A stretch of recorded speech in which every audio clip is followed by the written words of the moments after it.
ಇದು ವೈಟೆಕ್ಸೇ ಆಗಿರಬೇಕು. ವೈಟೆಕ್ಸಲ್ಲೇ ಯಾವುದೋ ಒಂದು ರೇರ್ ವೆರೈಟಿ ವೈಟೆಕ್ಸು ಹೆಚ್ಚಿನ ಪಕ್ಷ.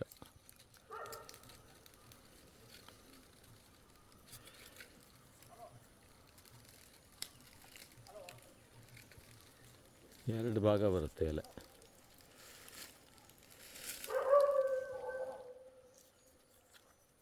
ಕಾಯಿ ಬೀಜ ಏನು ಕಾಣೋದಿಲ್ಲಲ್ಲ.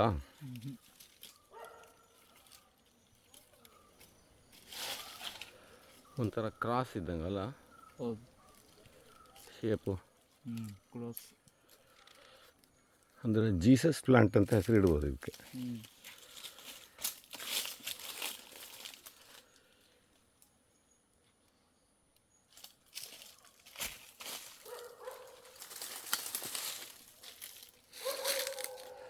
ಟೆನ್ ಫೀಟಾ ಹೈಟು ಅಥವಾ ಜಾಸ್ತಿ ಇದೆಯಾ? 10 to 12 ಇದೆ. 10 to 12 feet ಟಾಲ್.